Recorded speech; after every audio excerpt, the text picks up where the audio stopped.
Hello बच्चों। यहाँ लिखा है steel ball is dropped from the roof of building. A man standing in front of 1 metre high window in the building notes that the ball takes 0.1 second to fall from top to the bottom of window. The ball continues to fall and strikes the ground. On striking the ground, the ball gets rebounded with the same speed with which it hits the ground. ठीक है. If the ball reappears at the window at the bottom of window 2 seconds after passing the bottom of window, clear है. Find the height of the building. Clear. देखिए ध्यान से समझना question को. ये मान लो यहां पे कहीं पे रूफ थी, टॉप है. ये इस जगह पे कहीं विंडो है 1 मीटर, और ये यहां पे फ्लोर है बिल्डिंग का. बात को समझना. ये यहां कहीं पे विंडो है, ये यहां एक पर्सन खड़ा हुआ है कोई भी. बात को ध्यान से समझना भाई. क्लियर. तो यहां से कोई भी एक बॉल को हम लोगों ने ड्रॉप किया. ये इस वाले पॉइंट पे जब पहुंचा विंडो के टॉप पे, तो यहां इसकी वेलोसिटी कुछ भी यू थी, और यहां बॉटम पे पहुंचने पर, बॉटम तक पहुंचने में इसने टाइम लिया 0.1 सेकेंड. क्लियर. तो यहां से अच्छा देखना, मैं केवल और केवल इस वाले पॉइंट को भी डिस्कस कर रहा हूं, ए से लेके बी तक. ए से बी कौन सा, मतलब जो विंडो का टॉप है और विंडो का बॉटम. तो ए बी पॉइंट के लिए अगर मैं कैलकुलेशन करूं, तो it's initial velocity something you, acceleration is 10, gravity का हमने ले लिया, टाइम लग रहा है 0.1 सेकेंड.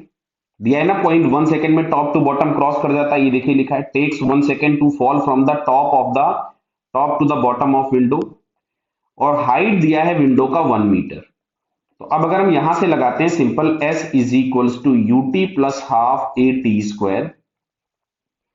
तो एस इज इक्वल्स टू आपके पास है 1 is equals to U into 0.1 plus 1/2 10 into 0.1 का स्क्वायर. 0.1 का स्क्वायर हो गया 0.01. क्लियर. तो यहां से हम लोग इसको जरा सॉल्व कर लेते हैं. तो ये आ रहा है 0.1 यू प्लस ये आपके पास आ जाएगा, कितना हो जाएगा, इसको हम लिख सकते थे 0.1, इससे कैंसिल करके ये पॉइंट यहां पहुंचा देते हैं हम लोग, और ये आ गया 0.05. कितना हो गया 0.05. ये एक काम करते हैं, इसको 1/20 लिख दें. लिख दे क्या अपन, इसको लिख देते हैं 1/20. तो 0.1 यू इज इक्वल्स टू मिलेगा 1 माइनस 1/20. तो ये आपके पास आ रहा है 19/20 इंटू 0.1. मैंने इस 0.1 को नीचे भेज दिया. तो ये आ रहा है 19/2 मीटर पर सेकेंड. मतलब इसकी जो वेलोसिटी है 19/2 मीटर पर सेकेंड हो गई. सुनना बात को ध्यान से. ये इनिशियल पॉइंट था, इसको हम लोग लिख लेते हैं कुछ भी पी. तो पी से ए तक आने में इसकी वेलोसिटी हो गई 19/2. समझ में आ रहा है ना, ये वेलोसिटी यू आई 19/2. अब अगर मैं पी ए मोशन की बात करूं, तो पी पे इनिशियल वेलोसिटी 0 थी, एक्सेलरेशन ग्रेविटी का था. क्लियर है. और जो फाइनल वेलोसिटी हो गई that is 19/2 metre per second. तो अब अगर मैं यहां से v is equal to U plus A T लगा दूं सिंपल, तो यहां से आता है 19/2 is equal to 0 + 10 into T. तो यहां से टी हम लोगों के पास आ रहा है 1.9/2 सेकेंड. मतलब टॉप से, यहां से पी से लेके विंडो के सामने तक आने में जो टाइम लगा वो ये लगा. क्लियर है. अब सुनना इधर बात को ध्यान से. तुमसे बोला गया है कि पार्टिकल यहां गया और यहां तक लौट करके वापस आया, और इसमें टोटल टाइम लगा 2 सेकेंड. 1 सेकेंड जाने में लगा होगा और 1 सेकेंड आने में. क्यों? मोशन सिमिलर है, जिस स्पीड से जा रहा था जिस मोमेंट पे, उसी मोमेंट पे उसी स्पीड से लौटा है, क्योंकि हिटिंग और रिबाउंसिंग स्पीड बोला गया है सेम है. तो total time of downward motion अगर हम लोग लिखे टी, इट इज 1.9/2 टॉप से लेके विंडो के सामने तक आने में, विंडो क्रॉस करने में, फिर विंडो से नीचे तक जाने में. ये लगा है टोटल टाइम. क्लियर. तो इसमें से हम लोग 2 एलसीएम ले लेते हैं. चलिए, तो ये हम लोगों के पास आ गया 1.9 प्लस 0.2 प्लस 2. चलेगा ना सभी को. तो ये जो टोटल टाइम हम लोगों के पास आ रहा है ये हो गया 2.1.